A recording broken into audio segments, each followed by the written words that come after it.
तो registration scheme, एक second,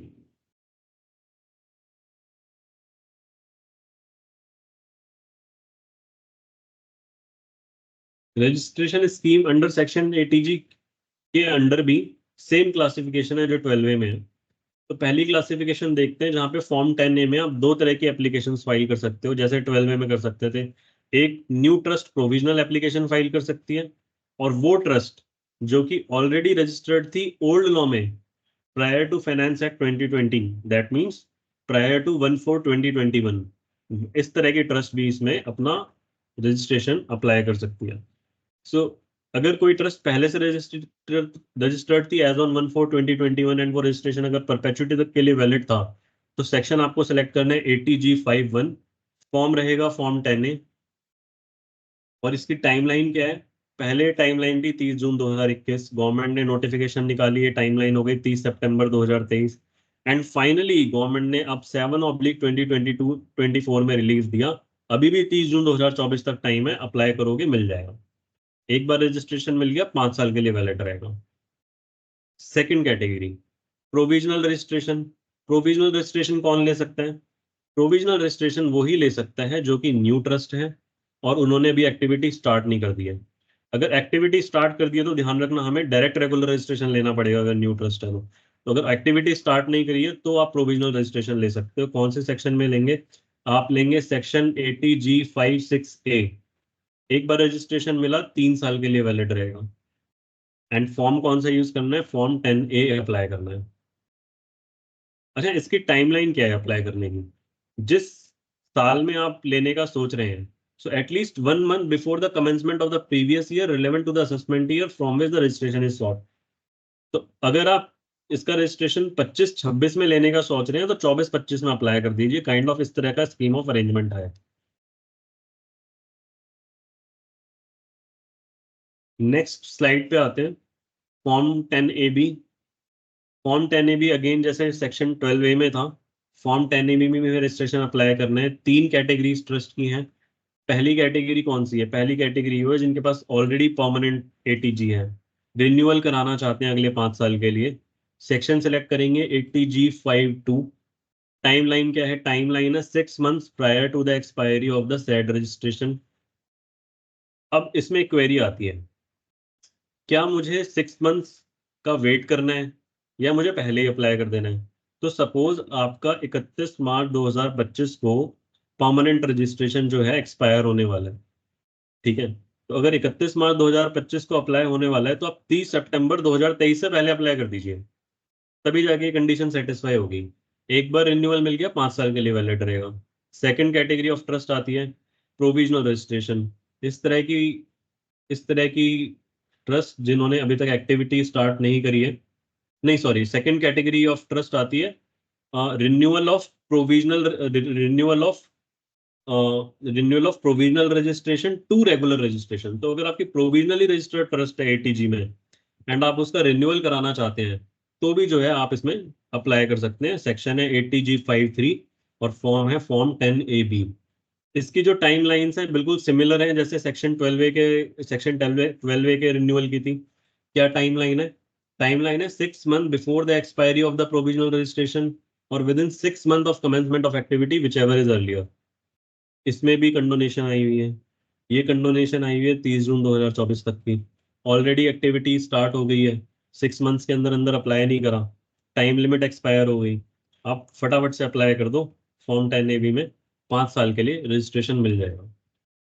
last category आती है डायरेक्ट रेगुलर रजिस्ट्रेशन। तो क्या मैं एटीजी में भी डायरेक्ट रेगुलर रजिस्ट्रेशन ले सकता हूँ? हाँ, मैं ले सकता हूँ।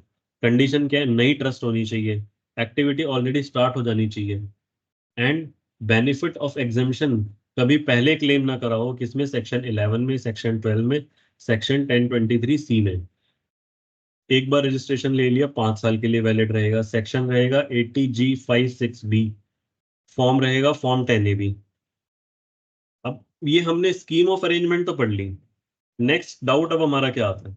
नेक्स्ट डाउट आता है, क्या सर इतना इजी है कि फॉर्म अप्लाई करा और रजिस्ट्रेशन मिल जाएगा? नहीं, बिल्कुल भी इजी नहीं है। तो जैसा कि मैंने आपको मोटा मोटी ये 4-5 कैटेगरीज बताई, तो इसमें एक एक करके डिस्कस करते हैं कि चैलेंज क्या आएगा। अगर आप रिन्यूअल अप्लाई कर रहे हैं, चाहे परमानेंट का परमानेंट में अप्लाई कर रहे हैं, प्रोविजनल का परमानेंट में अप्लाई कर रहे हैं, या डायरेक्ट रेगुलर रजिस्ट्रेशन अप्लाई कर रहे हैं, अगर मैं शॉर्टकट में बोलूं, अगर 5 साल का रजिस्ट्रेशन ले रहे हो, तो प्रोसीजर कुछ इस तरह रहेगा कि आप एप्लीकेशन डालोगे। एप्लीकेशन डालने के बाद में जो वहाँ पे ऑफिसर बैठा है वो उसको एप्लीकेशन को देखेगा, और उसके बेसिस पे एक 40 पॉइंटर्स, कभी 40, कभी 35, कभी 45, तो इस तरह का एक लंबा चौड़ा क्वेश्चन आपको भेजेगा, और वो काफ़ी सारे क्वेश्चंस आपसे पूछेगा। उसका आपको हियरिंग डेट देगा। उस हियरिंग डेट पे जाके आपको अपीयर होना पड़ेगा, वो सारे डॉक्यूमेंट्स आपको सबमिट करने पड़ेंगे। आप सबमिट कैसे करोगे? ऑफलाइन भी सबमिट करोगे और ऑनलाइन भी सबमिट करोगे, क्योंकि अगर आपने ऑफलाइन सबमिट कर दिए, ऑनलाइन सबमिट नहीं करे, तो हो सकता है आपका रिजेक्शन आ जाए। क्यों? क्योंकि रिकॉर्ड में तो वो है ही नहीं, फाइल वहां पे मिसप्लेस हो गई। अगर आपने ऑनलाइन सबमिट कर दिया, ऑफलाइन सबमिट नहीं करे, तो हो सकता है आप अपनी चैरिटेबल इंटेंट ना प्रूव कर पाओ कि भाई क्यों मैं ये चैरिटी कर रहा हूँ या क्या इसका पर्पस है। वहां पे जाके आपको समझाना तो पड़ेगा ना एक बार। तो ऑनलाइन भी अप्लाई कर दो, ऑफलाइन भी अप्लाई कर दो। अगर आप 5 साल का ले रहे हो, तो रजिस्ट्रेशन ऑनलाइन अप्लाई हो जाएगा। रजिस्ट्रेशन लेने के बाद में आप वेट करोगे अपने क्वेश्चन का। जब क्वेश्चन आ जाएगा, उसका जवाब मैं ऑनलाइन भी सबमिट कर दूंगा, ऑफलाइन भी सबमिट कर दूंगा। ऑफिसर को वहां जाके सेटिस्फाई करा के आऊंगा क्यों मेरी चैरिटेबल इंटेंट है, और if he satisfied he will grant me registration for 5 years। जो 3 साल का प्रोविजनल रजिस्ट्रेशन है वो लेना आसान है। वहां पे आप ऑनलाइन अप्लाई करते हो, विद इन 30 डेज सीपीसी से ही एक तरह से आपको वहां पे रजिस्ट्रेशन मिल जाता है। There are very thin chances कि कोई क्वेरी हो या कुछ इस तरह की चीजें हो, बट प्रोविजनल रजिस्ट्रेशन के बेसिस पे आप अगर एग्जामेशन क्लेम कर रहे हैं तो बहुत बड़ी गलती कर रहे हैं। अपने रजिस्ट्रेशन को कन्वर्ट कराओ, एंड कन्वर्ट कराने के बाद प्रोविजनल को रेगुलर में कन्वर्ट कराओ, और उसके बाद ही आप एग्जामेशन एक तरह से क्लेम करो। तो दिस इज एडवाइजेबल। अब हम आते हैं जो कॉमन रीजंस है रिजेक्शन के, कि रिजेक्शंस के कॉमन रीजन क्या क्या है। सबसे पहले मैंने बताया इनकरेक्ट सेक्शन फिल कर दिया। सेक्शन का सबसे ज्यादा ध्यान रखना है, और सेक्शन को अगर गलत फिल कर दिया, उसकी कंडीशंस आप सेटिस्फाई नहीं कर पाओगे। अभी मेरे पास एक रीसेंट केस आया जहाँ पे सेक्शन फिल करना था 12A1AC3। 12A1AC3 क्या है? प्रोविजनल को रेगुलर का कन्वर्जन। लेकिन क्लाइंट ने फिल कर दिया 12A1AC6B, डायरेक्ट रेगुलर रजिस्ट्रेशन। दोनों के फॉर्म 10A भी हैं, खाली सेक्शन का हेर फेर है। अब जो 12A1AC6B है, उसकी कंडीशन है कि आपने 11-12 की एग्जामेशन पहले ना ली हो। लेकिन आप कराना क्या चाहते हो? आप प्रोविजनल को कन्वर्ट कराना चाहते हो।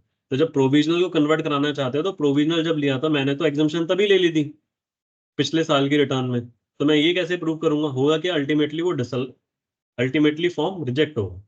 तो आप क्या करोगे? फटाफट से या तो फॉर्म सरेंडर करके 30 जून की टाइम बार्ड जो कंडोनेशन है उसका फायदा उठाओ, और फटाफट से वो फॉर्म फाइल कर दो।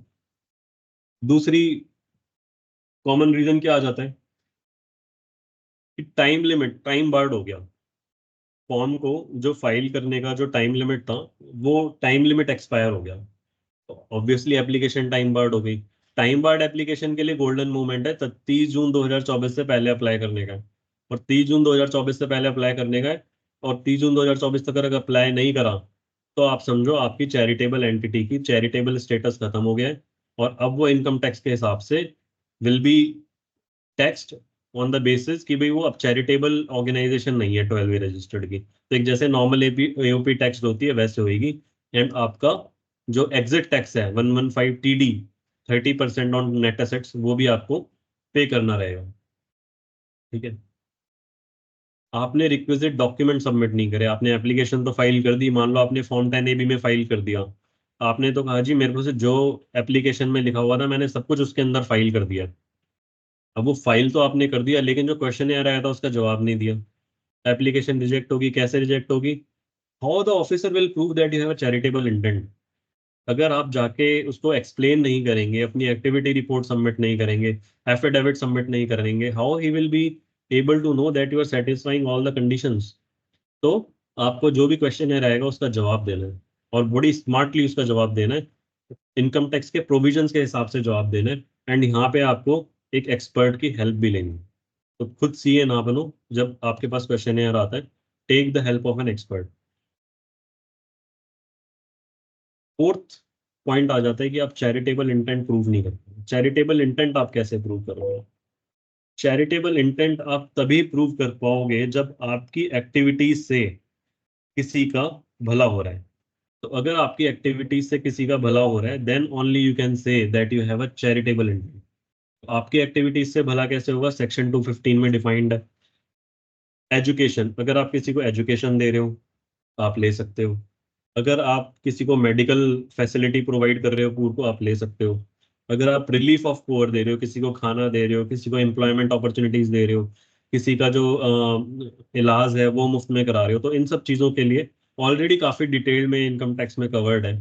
तो अगर आप चैरिटेबल इंटेंट प्रूव कर देते हो then it should be good enough. तो ये हो गई पूरी कंप्लीट स्कीम ऑफ रजिस्ट्रेशन, और कैसे कैसे इसमें जो है हमें डिफरेंट सेक्शन से जो है नेविगेट करना है। तो अगर किसी को कोई भी क्वेरी है अभी तक, तो you can ask. Rohan, if you can pitch in.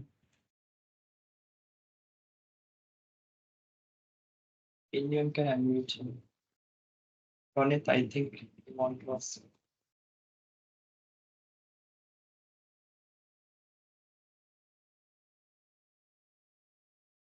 Anyone, any questions? If you want to ask, just unmute yourself and you can ask your question.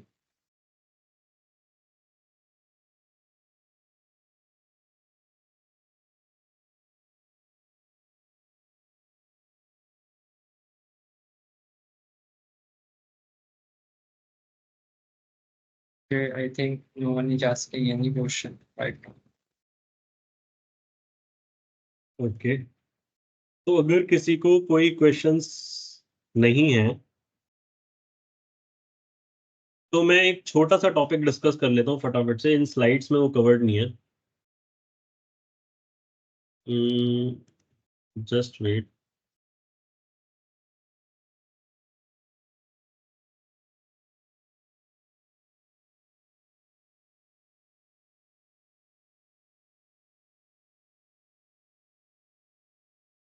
कि जो आप 12A का रजिस्ट्रेशन लेते हैं, इस 12A का रजिस्ट्रेशन की कंडीशंस क्या क्या है?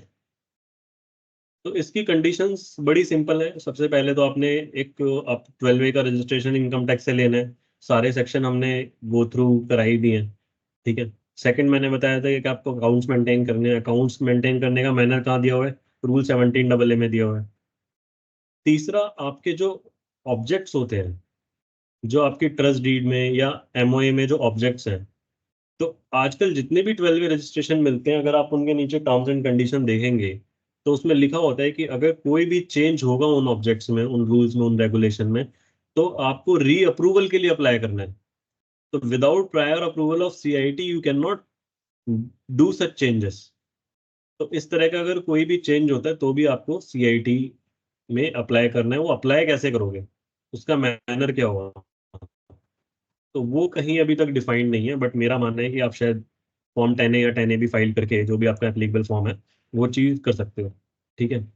अगला सबसे इंपॉर्टेंट चीज आती है कि सारे लॉ, सारे प्रोविजन जितने भी हैं उनका आपने कंपाइल कराओ। सारे प्रोविजन, कौन कौन से प्रोविजन जो भी आप पे, अब फॉर एग्जांपल कोई ट्रस्ट है, उसको फॉरेन से डोनेशन आता है। फॉरेन से डोनेशन लेने के लिए आपको एफसीआरए चाहिए। बिना एफसीआरए के आपने जो है डोनेशन ले लिया, तो अब क्या होगा?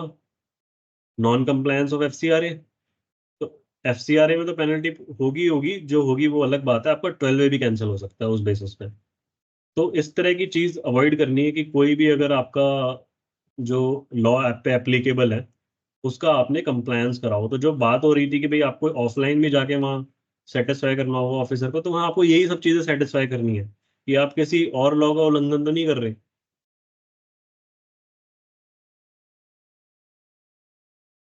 सेकंड, आपका जो बेनिफिट जो आप दे रहे हो चैरिटी, चैरिटी के थ्रू आप कहाँ दोगे? आप इंडिया में दोगे या इंडिया से बाहर दोगे?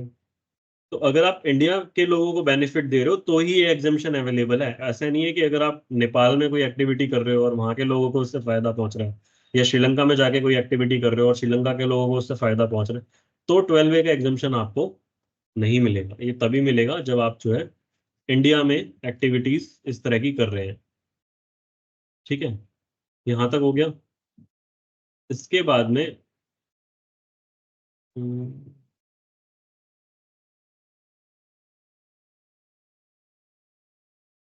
तो आई थिंक ये होगी 12A की कंडीशंस कि क्या क्या 12A की कंडीशंस होंगी।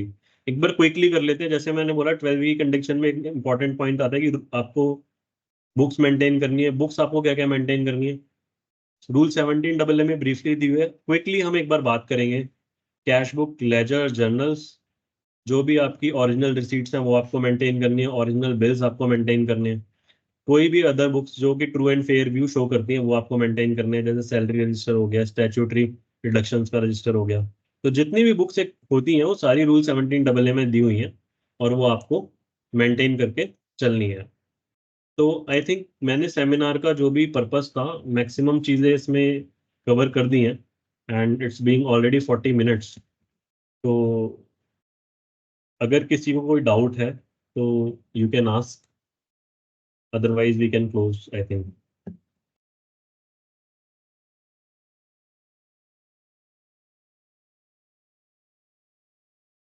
मैं देख पा रहा हूँ बालकृष्णा, आपको कोई डाउट? फेमिलियर से फेसेस मेरे को कुछ एक नजर आ रहे हैं। ओके, चलो एनीवेज आई थिंक रोहन, अगर हमारे कोई क्वेरीज वगैरह नहीं है, सो अगर आपको कोई क्वेरीज है you can drop in on our email. तो Rohan, you can coordinate for that, and I think we can close. Okay, okay. So you can just, if you have your email ID, you can show it. So if anyone want to note down, they can note it. I think the last slide on which your phone number or something.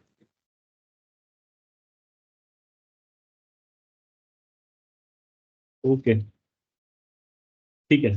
Thank you everyone. Thanks for joining. Okay, everyone, thanks for joining.